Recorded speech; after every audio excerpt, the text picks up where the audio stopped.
Azərbaycan Milli Elmlər Akademiyası Naxçıvan bölməsinin sədri akademik İsmail Hacıyev tədbirdə məlumat verib ki, Tusi nəşriyyatı 2005-ci ildən fəaliyyət göstərir və Naxçıvan bölməsinin ilk elmi nəşri olan Elmi Əsərlər jurnalının 1-ci nömrəsi məhz bu nəşriyyatda çap olunub. Sonrakı illərdə bölmənin elmi jurnalları, illik hesabatları, biblioqrafik göstəriciləri və digər elmi xarakterli nəşrlər Tusi nəşriyyatında işıq üzü görüb. Bölmənin sədri yeni alınan avadanlıqların nəşriyyatın maddi-texniki bazasını əhəmiyyətli dərəcədə gücləndirdiyini, əsas məqsədin isə bu imkanlardan səmərəli və məqsədyönlü istifadə etməklə elmi nəşrlərin keyfiyyətini daha da yüksəltmək olduğunu vurğulayıb. Azərbaycan Milli Elmlər Akademiyasının prezidenti akademik İsa Həbib bəyli dövlət başçımızın akademiyanın 80 illik yubileyindəki çıxışında, eləcə də yerli televiziya kanallarına verdiyi müsahibəsində Azərbaycan elminin inkişafını, dilimizin saflığının qorunmasını ölkənin gələcək prioritet istiqamətlərindən biri kimi müəyyən etdiyini xatırladıb. Ən son texnologiyalar əsasında koreografiya bazasının yenidən qurulması münasibətilə Naxçıvan bölməsinin kollektivini və nəşriyyatın əməkdaşlarını təbrik edib. Qeyd edib ki, akademiyada aparılan islahatlar xüsusilə elektronlaşma və rəqəmsallaşma istiqamətində görülən işlər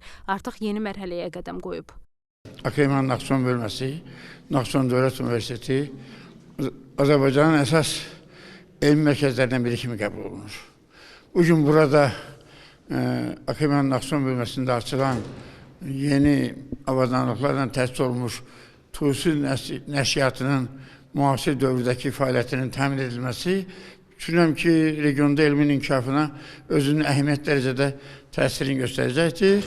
Burada qazanılan elmi nailiyyətlərin Azərbaycan ictimaiyyətinə və yaxın uzaq xaricdə təqdim olunmasında yeni bir mərhələnin başlanğıcı olacaqdır.